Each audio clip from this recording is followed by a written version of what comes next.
Hello, fellow readers. Welcome to the channel where the star is the book. Today, I should be presenting this review standing up because that's how much I revere this book. Please, ladies and gentlemen, all hail a masterpiece. Eduardo Galeano's Days and Nights of Love and War, and seen here in the Brazilian edition. You will read this book not only with your eyes, but with your gut. You will hear something roar, and that's your conscience. It's moving in the most visceral way. There are no melodramatic, cheap tricks in here. This book is a line in the sand of mankind, written in 1978, a time where ideologies either meant you had a gun in your hand or a target in your forehead. Nowadays, ego and a constant need of appeasement make everything, especially art and literature, subjective and excusable, but that is definitely not the case with this book. The author of this pearl is Eduardo Galeano, an Uruguayan author known for writing extensively on the fine things of life, such as ladies, food, drink, and most notably, soccer. He has wonderful pages about soccer. The style is a miscellany of essay poetry, novel, diary, memoirs, set in Latin America throughout the 50s, 60s, and 70s. It mainly focuses on the 70s, a time of great political violence and upheaval, and the ramifications of Operation Condor. Operation Condor was an initiative backed by the USA where the dictatorships of Southern American countries shared intelligence and resources in order to fight against the spread of socialist ideology. But the thing soon quickly degenerated into all sorts of persecutions to any sign of political or social dissent.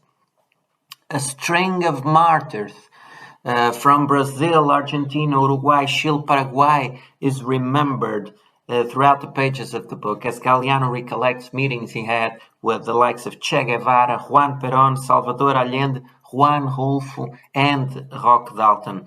But I would argue that the book is also an in-depth, open-field investigation into the realities of Latin America. Really, there's everything here, ranging from a creepy description of a black mass in Brazil starring a goat and demonic possessions to the deities of Bolivian miners, several incursions into indigenous folklore, an array of interesting sort of salt of the earth people is also presented in the book.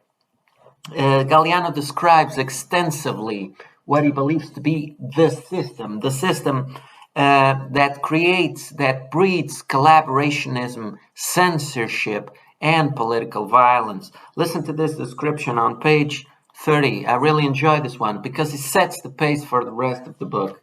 The system that programs the computer, that alarms the banker, that alerts the ambassador, that dines when a general, that commands the president, that intimidates the minister, that threatens the general manager, that humiliates the manager, that screams at the boss, that steps over the employee, that despises the proletarian, that abuses the wife, that hits up the son, that kicks up the dog. And that's the system at work right here.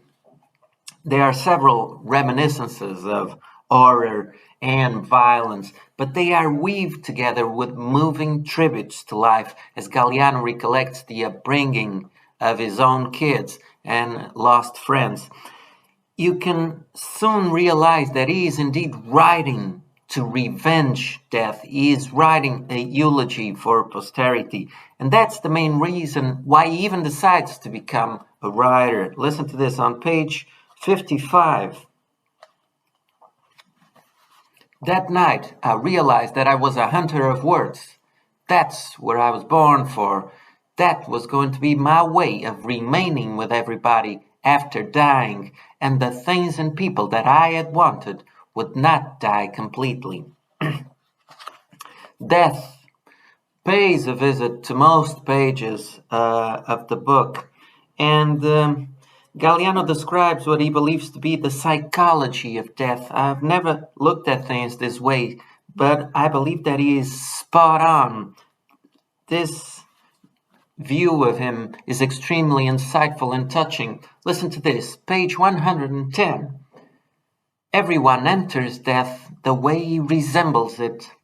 Some silently, walking on tiptoes, others backing down, others saying I'm sorry or forgive me. There are those that enter it arguing or demanding explanations, and there are those that kick their way in and curse it. There are those that embrace it. The book also deals extensively with the paranoia of living in a dictatorship and marginally with the adoption of economic policies inspired by the Chicago School.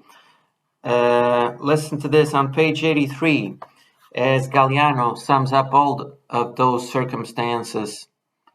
Being alive is a danger, thinking a sin, eating a miracle.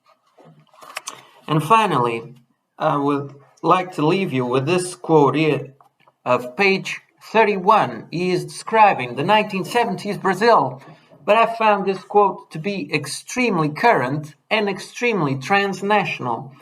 Listen to this. The upper class played statistics. The middle class played the stock market. The lower class played the sports lottery.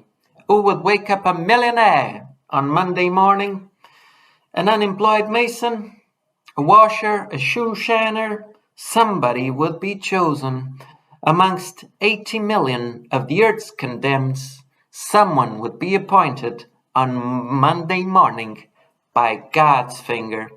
As you can see from this quote, one of the things that least changes in the world is the law of economics. So that's a wrap. Hope you kind folks enjoy. Hope to see you again for our next review. And until then, please carry on reading. Reading is like inviting your brain to a party where a whole lot of imaginary friends have gathered. See ya!